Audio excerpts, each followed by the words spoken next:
सभी को मेरा नमन। फ्रेंड्स, जो हम लोगों ने अमर कथा शुरू किया हुआ है उसका नेक्स्ट पार्ट बात करते हैं। पार्वती और शिव के बीच में जो संवाद हुआ, कल हमने सुना रुंडमाला शिव भगवान के गले में क्या है, वो रुंड क्या है। आज हम समझेंगे कि शुकदेव का जन्म कैसे हुआ। भगवान शंकर की आज्ञा पाकर काल अग्नि ने ऐसा ही किया और अदृश्य हो गया। जिस आसन पर भगवान श्री शंकर बैठे थे उसके नीचे एक तोते का अंडा पहले से ही था, जो कि काल अग्नि को दिखाई नहीं दिया। इसके पश्चात भगवान श्री शंकर नेत्र मूंद कर एकाग्रचित हो पार्वती जी को अमर कथा सुनाने लगे और पार्वती जी उनके हर वाक्य पर हुंकारा भरने लगी। धीरे धीरे पार्वती जी को नींद आने लगी। उसी समय उस अंडे में से जीव प्रकट हुआ। श्री पार्वती जी तब तक हुंकारा देते देते सो चुकी थी। अब उसके स्थान पर तोता हुंकारा देने लगा। जब भगवान शंकर अमर कथा समाप्त कर चुके तो श्री पार्वती जी की आंखें भी खुली। भगवान श्री शंकर ने उनसे पूछा कि क्या उन्होंने अमर कथा सुनी है। तो श्री पार्वती जी ने उत्तर दिया कि अमर कथा नहीं सुनी। इस पर भगवान जी श्री शंकर ने पूछा, तब हुंकारा कौन देता था। तो पार्वती जी बोली, मुझे नहीं मालूम। तब भगवान श्री शंकर ने इधर उधर देखा तो उनको एक तोता दिखाई दे दिया, जो उनके देखते ही देखते उड़ गया। भगवान शंकर उठकर पीछे दौड़े।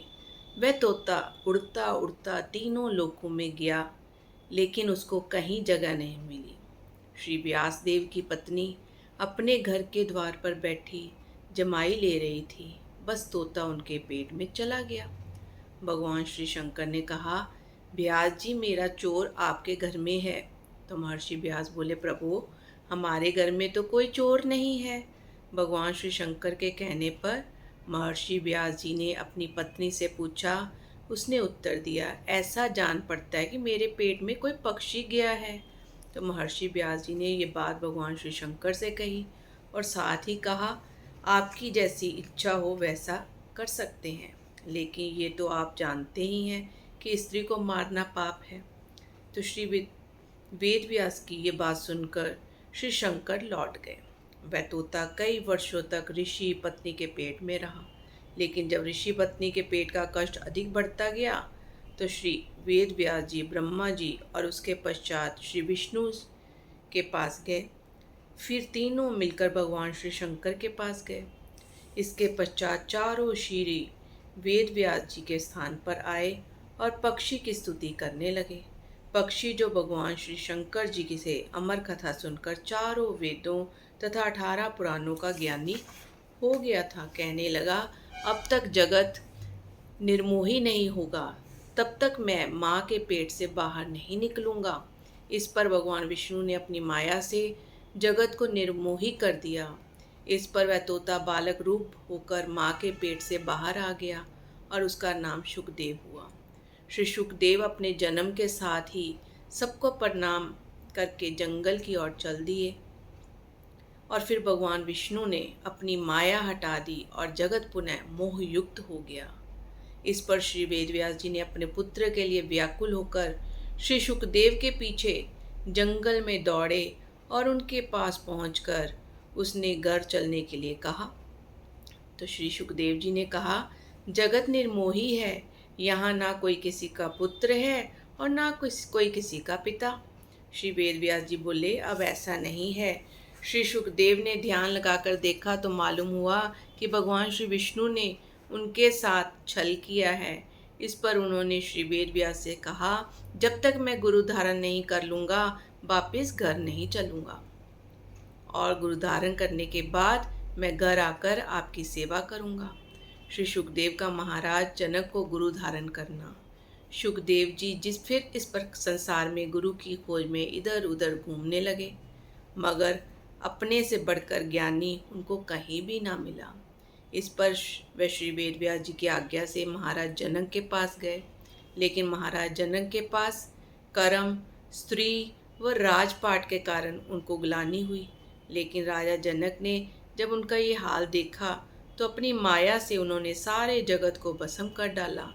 राजभवन भी भस्म होने लगा, लेकिन राजभवन के जलने से महाराज जनक और पत्नी का चित्त चलायमान नहीं हुआ, किंतु श्री सुखदेव जी का चित्त व्याकुल होने लगा। सुखदेव जी को अमर कथा के सुनने तथा अपने अमर हो जाने का अभिमान था। उनकी व्याकुलता को देखकर महाराज जनक बोले, आप क्यों घबरा रहे हैं? आप तो अमर हैं, लेकिन हमारा शरीर अवश्य जलेगा। इस पर भी जब श्री सुखदेव जी की व्याकुलता दूर न हुई तो महाराज जनक ने अपनी माया से अग्नि पुनः शांत कर दी और प्रत्येक वस्तु पूर्ववत हो गई। ये देखकर श्री सुखदेव जी महाराज जनक को अपना गुरु बना लिया और उनसे उपदेश लिया।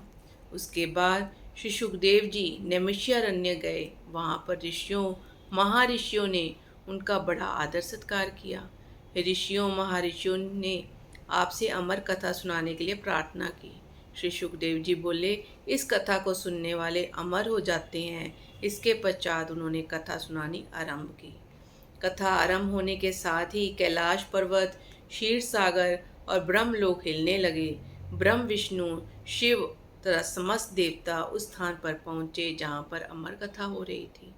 भगवान शंकर को स्मरण हुआ कि यदि इस कथा को सुनने वाले अमर हो गए तो पृथ्वी का संचालन बंद हो जाएगा और फिर देवताओं की प्रतिष्ठा में अंतर आ जाएगा।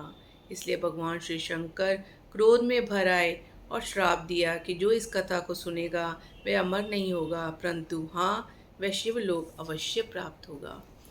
तो ये है आज का पाठ कि सुखदेव जो तोता हुआ उसने कैसे जन्म लिया और फिर गुरु धारण किया। फ्रेंड्स, कल हम नेक्स्ट पार्ट करेंगे, अमर कथा का आरंभ करेंगे कल। Thank you everyone.